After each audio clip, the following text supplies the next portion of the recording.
प्रिय मित्रों, नमस्कार। फुटबॉल का फंडा में आपका स्वागत है। आज हम बात करेंगे इंडियन स्पोर्ट्स की रियलिटी चेक कि एक्चुअली है क्या क्या चल रहा है इसमें। आजकल स्पोर्ट्स को लेकर मिनिस्ट्री में काफ़ी चर्चा हो रही है और बहुत सारी नेशनल फेडरेशंस पर या तो बैन लगा हुआ है या उनको समय दिया गया कि अपना कॉन्स्टिट्यूशन यानी संविधान ठीक कर लें, क्योंकि फेयर सिलेक्शन नहीं हो रहा है, सुचारू रूप से प्रबंधन नहीं हो रहा है, डोपिंग केस बढ़ गए हैं, अधिकतर फेडरेशंस कोर्ट केस चल रहा है, कोचेस के ऊपर केस चल रहे हैं, खिलाड़ियों के ऊपर केस चल रहे हैं। मोटे तौर पर कहें कि पूरा खेल सिस्टम पर प्रश्न चिन्ह लगा हुआ है। परंतु इन हालात में कुछ लोगों की मौज मस्ती हो रही, जैसे रिटायर जजेस, वकीलों की, डोपिंग टेस्ट करने वालों की काफ़ी डिमांड बढ़ गई है। और एक और स्पोर्ट्स पॉलिसी बनाने वालों की, बड़े बड़े संस्थानों के प्रोफेसरों की, ओलंपिक मेडलिस्ट के भी अच्छा जमावड़ा देखने को मिल रहा है। और साथ ही साथ विदेशी कोचों को भी काफ़ी डिमांड हो गई है। भारत के खिलाड़ी, कोचेज़ और एसोसिएशन मेंबर कहाँ जाएं, समझ में नहीं आ रहा है। उन सब पर किसी को विश्वास नहीं है और ऐसा लग रहा है कि ये जब बाकी जितने जज हैं ये किसी दूसरे प्लेनेट से आए हैं, ये ईमानदार आदमी हैं सब के सब। यही खेल चल रहा है और ख़ास तौर पे 2000 से ये कुछ ज़्यादा ही चल रहा है, सन 2000 से। क्योंकि हमारा एटीट्यूड क्या है कि ओलंपिक में मेडल की संख्या बढ़ानी है और वो भी जल्दी जल्दी। बस यहीं से गड़बड़ है सारी। जहाँ तक करप्शन की बात है, वो तो फीफा पर भी लगा था, यूरोपियन यूनियन पे भी लगा था।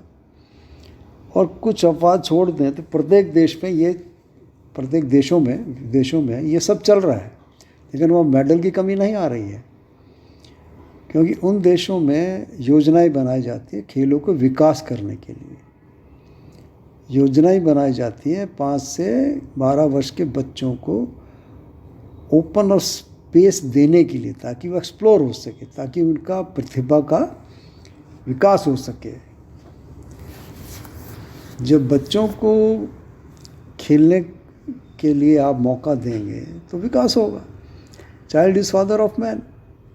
वह 5 वर्ष का बालक ही आगे चलकर मेडिकल ओलंपिक दिलाएगा। जब 20 साल का हो तब नहीं तैयारी होती है भाई। वो सब जानते हैं children are the future of the country.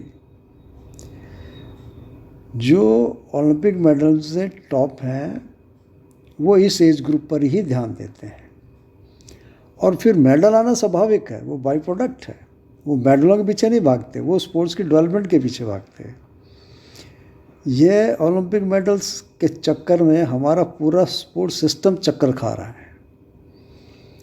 जल्दी जल्दी के भंवर में हम ऐसे फंसे कि हमारे पास जो इंटरनेशनल में पोजीशन थी वो भी हमने खो दी।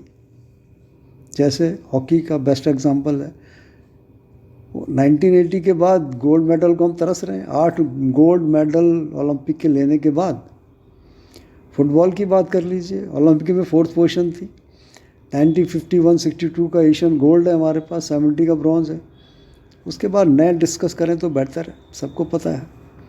टेनिस की बात देख लीजिए, मिस्टर लेंडर पेस ने 1996 में ओलंपिक में ब्रोंज लाया, उसके बाद कुछ नहीं।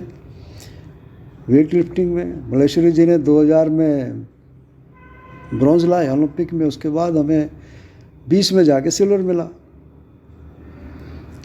इसी तरह सब खेलों का यही है। किसी में, जिसको हम बोले कंसिस्टेंसी, निरता किसी में भी नहीं है कि किसी गेम में हो।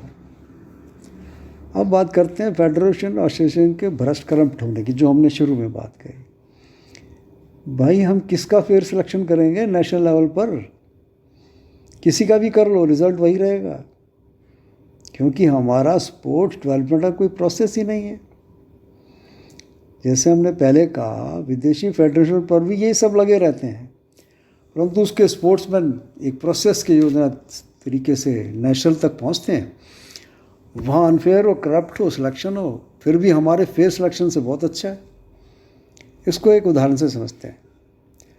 हमारे फुटबॉल प्लेयर हैं, best of the best players हमारे, जब विदेश फुटबॉल में जाते हैं, कुछ गए हैं तो बी डिवीज़न में ही मिलता है उनको, और वो भी 15-20 मिनट खेलने का। तो जो क्लब साइन करके ले गया है उसमें तो कोई करप्शन नहीं है ना। इस तरह हमने पिछले एपिसोड में भी डिस्कस किया था, हमारे स्प्रिंटिंग में हमारे एथलीट 80 साल पीछे हैं विदेशों में। तो हम ये देखना है कि हमें वह खिलाड़ी पैदा करना जो दूसरे देशों के खिलाड़ियों से बेहतर हो। तो इसमें फेयर सिलेक्शन उसका है ही नहीं, हमारी वो प्लेयरों का वो लेवल ही नहीं है, तो हम फेयर सिलेक्शन करके भी हम क्या कर लेंगे। उस नेशनल में जाके कोई ज़्यादा फ़र्क भी नहीं होता है। विदेशों के खिलाड़ी एक सिस्टम बना रखा है जिसको प्लेयर पैदा होता है, और प्रत्येक खेल का अपना एक सिस्टम होना चाहिए, कोई शॉर्टकट नहीं चलेगा। ये सारा खेल शॉर्टकट में बढ़ रहा है, क्योंकि स्पोर्ट्स डेवलपमेंट एक ह्यूमन डेवलपमेंट की बात है, बच्चों की डेवलपमेंट की बात है। एक सेट प्रोसेस होता है चाइल्ड के अपने डेवलपमेंट का, और चाइल्ड ये कहा जाता है is a product of heredity and environment. और जैसे अपने टाइम पर उसकी हाइट बढ़ेगी, वेट बढ़ेगा, ये बायोलॉजिकल प्रोसेस है, और ये पॉलिसी मेकर सब जानते हैं। वो अपने टाइम पे अपनी डेवलपमेंट होगी उसकी, इसमें कोई शॉर्टकट लगा ही नहीं सकता है। और जिसको जिस एज में जो चीज़ सिखानी है वही सीखेगा वो, इसमें भी कोई शॉर्टकट नहीं हो सकता। चाहे विदेशी कोर्स ले जाए, कोई टेक्नोलॉजी लाओ, उस प्रोसेस में आप कोई छेड़छाड़ नहीं कर सकते। और यह प्रोसेस, इस प्रोसेस में जो हम स्कीम बनाएंगे उसमें लाखों खिलाड़ियों पर लागू करना पड़ेगा, क्योंकि quality comes out of quantity.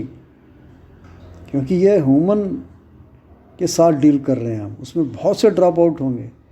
यह ह्यूमन साइकोलॉजी है, हर स्टेज ऑन एन एवरेज 10% ही आगे जाएंगे। यह कोई कार बनाने या रॉकेट बनाने वाली टेक्नोलॉजी नहीं है कि लेटेस्ट टेक्नोलॉजी जगाई और आपका काम हो गया। ये ह्यूमन रिलेशन का है जो अनप्रडिक्टेबल है। इसके लिए लाखों में बच्चों को इन्वॉल्व करना पड़ेगा, उसके लिए लॉन्ग टर्म प्रोसेस काम करना होगा, तब एक स्पोर्ट्स पावर हम बनने की सोच सकते हैं। मुझे यहाँ एक देसी कहावत याद आ गई, भाई जल्दी मत करो, देर हो जाएगी। और ऐसा ही कुछ हमें होता दिख रहा है। चलिए आज के एपिसोड में बस इतना ही, फिर मिलेंगे। नमस्कार।